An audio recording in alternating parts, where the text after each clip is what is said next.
Yes, sir. Rastafari. Yeah, man, I've sit down with my brother Eddie now.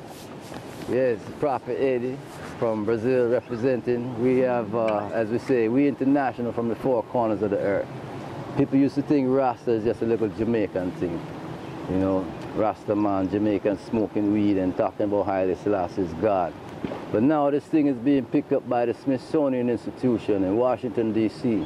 Anthropological studies, along with King Tut and the pyramids and all of those things now. They have to search out the throne of David in Ethiopia and this Rasta man reality. All right, so now we're bringing these things to you now, musically, word, sound, and power.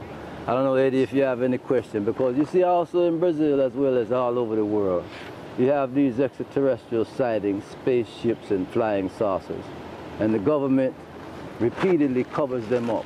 You have abductions of people and animals that have been going on for a long time, and the government keeps covering them up.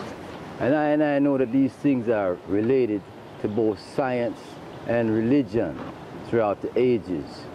See? So I don't know if Eddie have anything you want to elaborate, because it's not just I and everybody have a voice and opinion.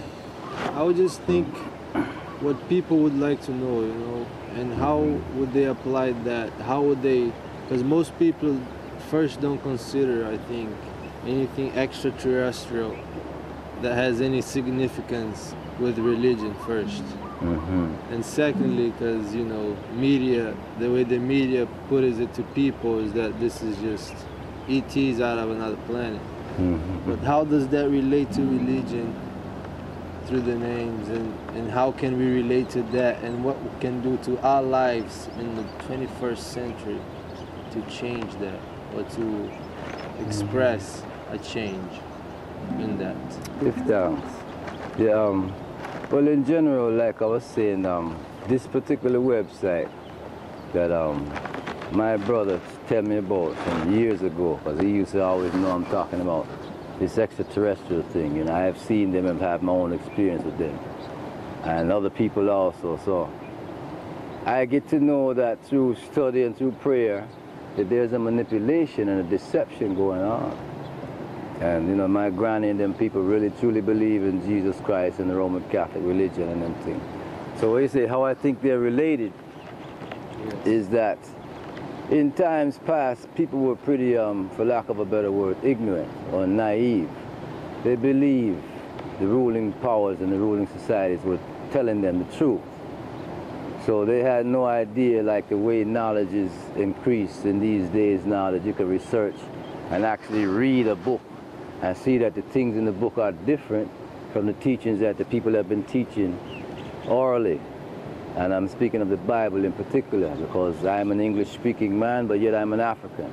I was brought here from the loins, as they say, the loins of my ancestors. I am the son of a son of a son of a slave. And we get over here because of the African slave trade. Otherwise, you wouldn't see me on camera. I have my ancestors, I would be somewhere in East Africa. But because of this English captivity and this Bible that justified this captivity, it has caused us to believe in this God of the Bible, even for our own salvation, as slaves, just as people.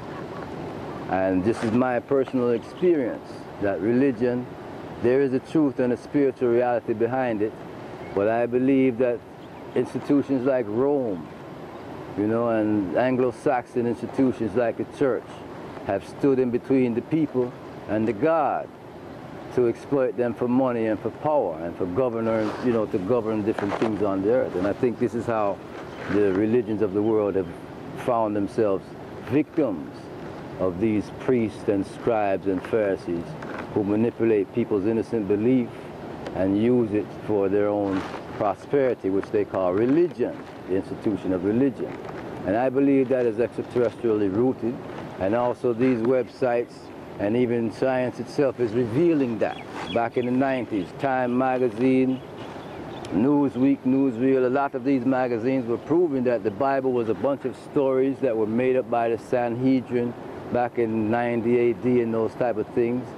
And then there was a big controversy with the churches that was destroying their religious outlook. So this actually went on. A lot of people might have been sleeping, or maybe there's a younger generation that's not aware of that.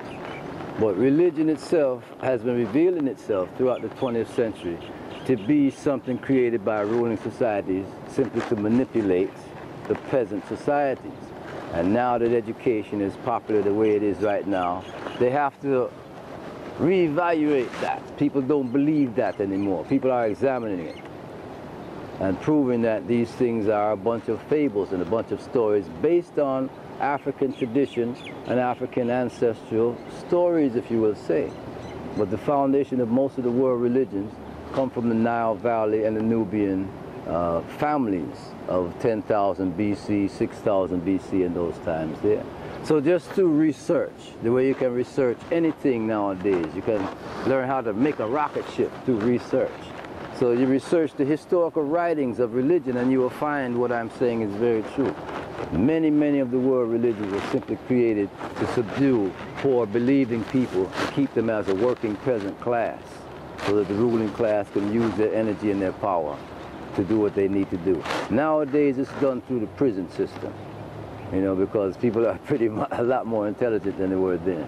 And they don't fall for those things. You know, the intelligence and the knowledge that's out right now made a whole generation of people back in the 50s and the 60s declare their liberation. You understand? I was a part of that generation. You know, the knowledge, you know, the freedom of the 60s and 70s. We begin to realize that if you read and study things for yourself, it's a lot different than what they've been talking about. So that caused a cultural revolution in the Western Hemisphere amongst a lot of English-speaking people. Reggae music come from out of Jamaica. The blues and jazz evolved from America, even rock and roll and different rap music nowadays, because children at those times who are now adults study for themselves, and they see inside of these writings that the translations are just what they call versions and interpretations of certain conquering societies' knowledge of what they conquer from another society. But if you dig a little deeper, you can always get to the root of a story. So I don't know, you know, if that kind of answers the question. Yeah, give thanks. Yeah, this is Brother Eddie, by the way. If you want to say anything representing Brazil or your country, your truth, your reality. Thank Jah for everything, and hopefully everybody will see and hear what they're supposed to do. I hope so too, my brother, because it's really simple, you know. Like the Bible says, a child shall lead them.